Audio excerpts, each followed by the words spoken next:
It is possible that in a few months, the entire sex trade could be decriminalised in South Africa. Well, that's if the bill receives a nod from the country's parliamentarians. The Criminal Law, Sexual Offences and Related Matters Amendment Bill proposes removing all criminal penalties relating to work, including pimping, which has been already approved at the first stage. Lobbyists for sex workers' rights believe removing all laws relating to the sex trade will significantly reduce the violence and stigmatisation of women involved in the industry.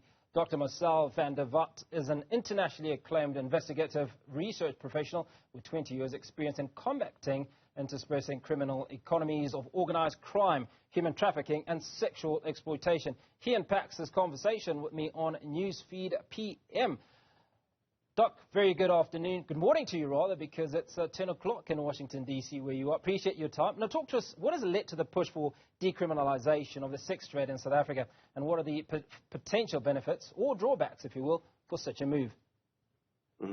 Well, good afternoon, Hugo. I think firstly is that the whole conversation around the decriminalisation of prostitution, there's been so much confusion dating back to the early 2000s, even what it even means. So when you hear decriminalisation, we forget that it could mean one of two things. You know, it could mean full decriminalisation, what the government of South Africa is now proposing, or it could be partial decriminalisation, which basically means that we decriminalise those persons selling sex, and we criminalise the consumer level demand side of things. And what we're seeing globally, what I've seen over the past 20 years is the former full decriminalisation. Effectively what the government is now doing is paving on-ramps into a violent ecosystem, whereas partial decriminalisation, the alternative that South Africans not being told about,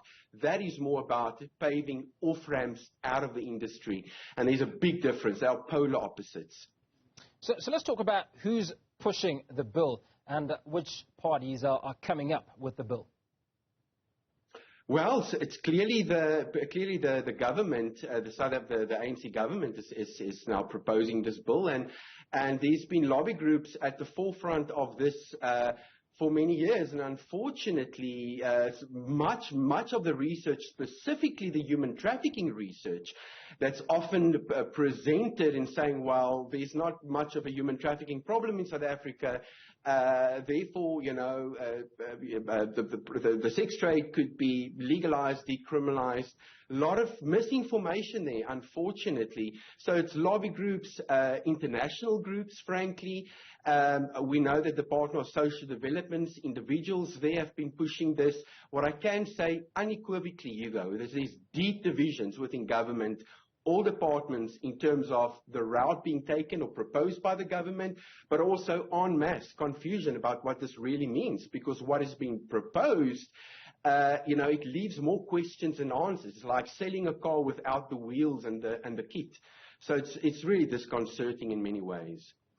Well, I'm a little bit confused as to why government, if they are pushing for this bill, would want to push for this bill. Well, that's a great question. What they are saying is that those in the sex trade are pushing for this to happen. And unfortunately, there's been a lot of voices and research that's simply been overlooked or cherry-picked. And I think, so more questions than answers. And part of the conversation is, while it's going to create a safer, what they call a working environment, and entirely obviating the role of systemic, physical, psychological, sexual harm in the sex trade, and the role of sex buyers. Nobody's talking about the elephant in the room. The consumer level demand for both, let me say this unequivocally, both children and adults. And we're seeing that in our court cases, we're seeing that in research, and we're trying to ignore those unsettling parts of the conversation. Dr. Marcel, are you suggesting that the decriminalisation of the sex trade will in many ways actually increase sex trade and potentially have an impact on underage sex workers? Okay, so let me first qualify my question, Hugo. I've been working in this space for more than 20 years. I've done tons of investigations into human trafficking. I've developed very close relationships with so many women in the sex trade, both responding to rape cases, both as informants in sex trafficking matters, testified in tons of cases, civil society work, court work, and international research. Well, we're seeing what's happening in New Zealand at the moment. We can definitely touch on that issue. I want to state unequivocally that this is not going to constrain human trafficking. The likelihood of this allowing the sex trade to explode, consumer level demand to explode, is probably the likely scenario in this. I've warned against this 5 years ago when we did the Indlulamiti Scenarios 2030 scenario planning for South Africa. And this is what this is heading to now. We need to ask ourselves, what is this going to look like in South Africa? We know we've got epidemic levels of gender-based violence, right? Is men's attitudes now suddenly going to change because we are now telling them you can now actually purchase sexual access? What is going to happen to undocumented people, undocumented migrants? Well, Dr. Marcel, if you allow me to come in there, you've obviously been in the business for longer than 20 years, as you've told us. Now, juxtapose a country where sex work or the sex trade has been decriminalized to what's impending in South Africa. What are the differences? What can we not see? And what's likely to happen based on what's happened in other countries? Okay, let's talk about New Zealand. There's a report that has been released about 2 years ago, and the report is it working? And it's an evidence-based report on what is actually happening in New Zealand. Now, there's a whole host of themes in terms of what the law proposed to do and how significant shortfalls in that. I'm gonna focus on one report. The annual United States Trafficking in Persons report has, for the second year in a row, Hugo, downgraded New Zealand to Tier 2 on the Trafficking in Persons annual report. And some of the themes in that report is, amongst others, the fact that due to the law, the full decriminalized law in New Zealand, which, remembers, it's a first world country, police officials are entirely constrained to actually go into brothels because these are now legal entities. Experts, advocates on the ground say that the issue of sex trafficking, sexual violence is hugely undercounted. We see how traffickers, in the report, it states that traffickers use sections of the prostitution law, the full decrim law, to their own benefit, going after migrant communities. So there's just so many things and talking points here, Hugo, which you probably haven't heard in the media or from advocates that is proposing this. Now let's talk about the impact that this will have on sex workers themselves and their working conditions in South Africa. Okay, so let's go to that. So firstly, what I think is, remember, multidisciplinary views on this, right? I can share with you from my perspective, from the research perspective, more from a criminal justice perspective. So it's also important to include the voices of survivors. But from a survivor perspective, many people are going to vehemently disagree with the suggestion that this is work. Many of these women are incredibly vulnerable. There are no alternatives. They face a shrinking universe of choices. Now, think about this. Now we're proposing to men, communities, brothels are legal. How many brothels will we see popping up in communities, lolly lounges, etc.?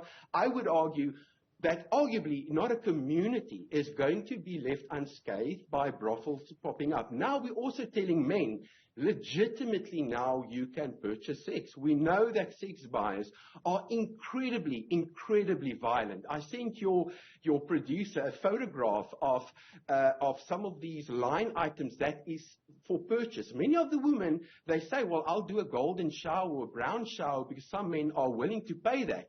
But is that a choice? So much of this is out of vulnerability. So I would argue the fact that this becomes legal, this becomes normalized in a country like South Africa with epidemic levels of rapes and gender-based violence, it will add fuel to the fire and cause immeasurable harm. I just want to make one final point. Mrs. Rampele, I had a conversation with her. She was also part of the Indlulamiti Scenarios 2030 team.